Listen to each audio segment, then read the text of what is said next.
Hi everybody, Carol here. Welcome to my YouTube channel. Today I'm going to be making 5 more cards of the Simon Says Stamp March card kit, and this time I'm going to be basically featuring the circles in the stamp set. I just love those, and I'm going to start off by using a bunch of different colors and different ink pads just to get these certain colors. I use these stamps in my other videos for flowers, and today I'm going to be using them to represent fireworks, and then also just for design, which is what this card is going to be today. And I'm using different colors, as you can see, the pink, orange, yellow. I use a mask for the yellow and the green, and then also another yellow, and you'll even see a blue, and just trying to make it very colorful. Now this will be a very bold card with a lot of bold color. Some of the others are very, very subtle and soft, so please stay tuned and see the others and make a comparison for me. Thank you. Now what I'm doing, I'm kind of experimenting actually, but I'm trying to cast a shadow on the side of these circles, and with the same color of whatever the circle was, pink shadow and orange shadow, so forth and so on, and anywhere from using the side of the pencil to just straight line drawing. And I will, in a minute you will see me, I will go ahead and, I made that mistake down there, you can see, and I'm covering it up with 2 of the circle stamps. And so, but what I end up doing is taking my blender pencil and trying to blend these colors out. It definitely, to me, works better on some colors than others to give a smoother blended look.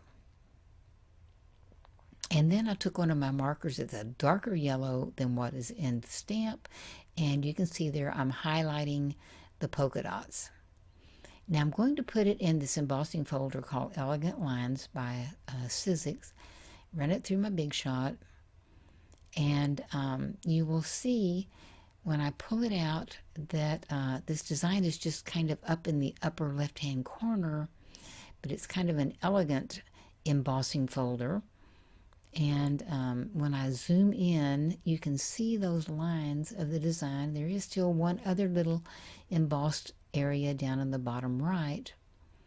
So what I'm going to do is take my makeup sponge and go back to each one of these colors that I used before and highlight just by barely touching the top of the embossing and the raised area.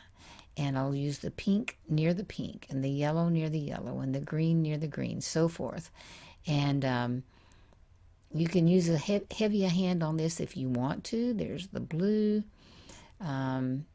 I got quite colorful with this, and I went around the edges of the white paper, same way with those different colors. I'm doing the neutral ink around the word, the expression there. So now I'm going to put down my solid cardstock that came in the kit, the orange, yellow, and pink, doll pink, and I'm layering them up and then putting that one I just made on top. Now there was a little side edge that was flat from the embossing folder, and so I used that for an edge, drew a line, and then used that for an edge to put my sentiment on that came from the kit. You are fantastic, amazing, and incredible. And so now I'll zoom it in and let you see. The size of this card is 6 by 7 1/4, a rather odd size. And there you see all the colors and how they blend with the background paper. But I was going to say you could certainly cut this down to make any size card you want. Now I'm showing you on a white background to show the difference in the way the colors show up. Now the second card is such a difference because it's so white and so pastel and so soft, and I'm using the pattern papers from the kit and didn't even have enough whole sheets left that I had to splice these pieces of paper together, some of them. But I'm using the soft colors, and then the very same technique on this one. I made it a shorter card, but this one with no coloring of the embossed raised edges. The sentiment says, "You're amazing," and it's just a very soft look. I'll zoom in so you can see the difference. More spring looking, just maybe depending on the mood you're in or the occasion. But that is that one. That size was 5.5 by 7. Now this size with the black is 5 3/4 by 8, so it's slightly bigger. I put the black down. The green had a little something on it, but I didn't think it mattered since I'm going to cover it up. It was some embossing ink. Then the yellow. So we have more bright colors, but that black on the back tones it down some. This is the same technique with the circles and the embossing, but somewhere between the two. Not as bold as the first, not as soft as the second. And then again, "You're amazing." But I did go over the raised edges so that you could see the design in the embossing. And I'll zoom it in there.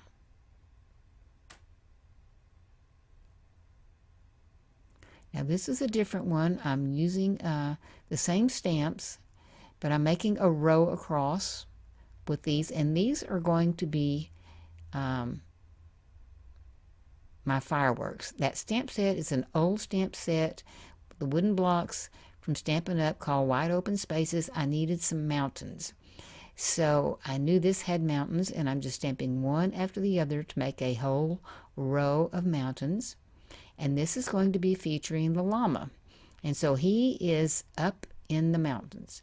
Now, some of it didn't print too well, probably my fault, and so I went back with a Millennium pen and just filled in and drew my own lines in, and then went back to cut out the peaks of the mountains because they are going to sit on top of my fireworks. That's what I'm going to call them. Okay, this size is 5 1/4 by 8.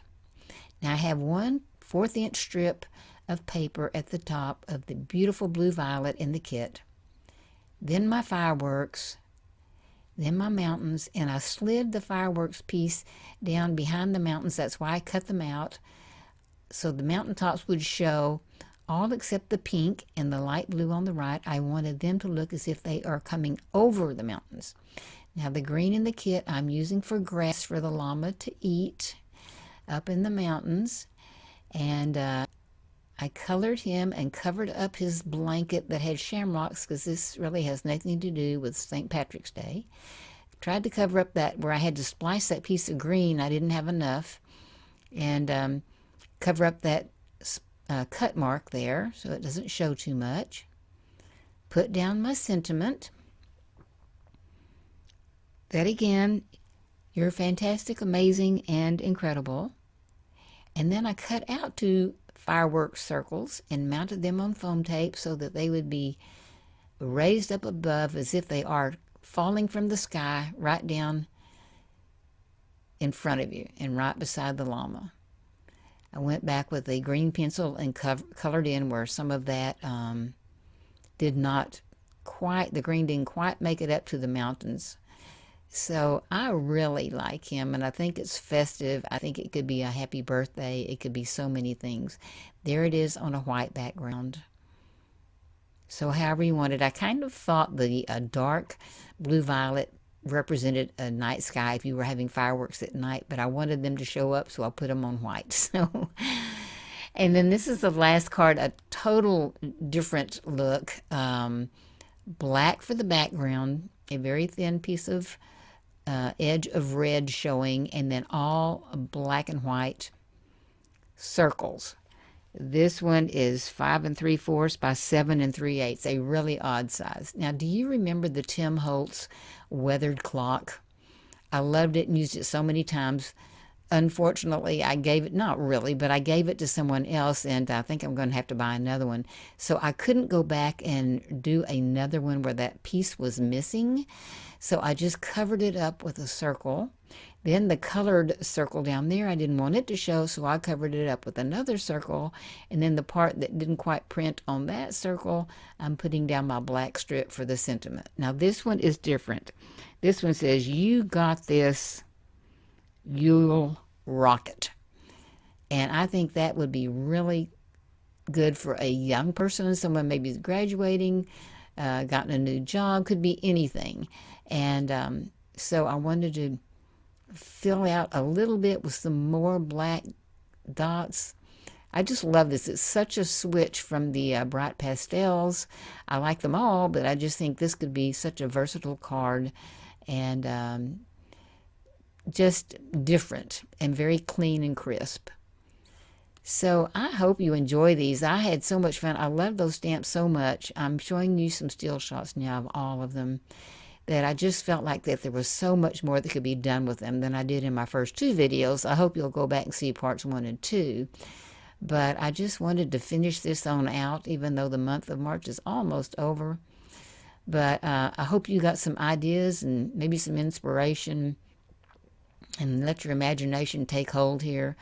So thanks for joining me. There'll be some more videos at the end that you might like to see. And I really appreciate you being here. And we'll see you next time. Bye-bye.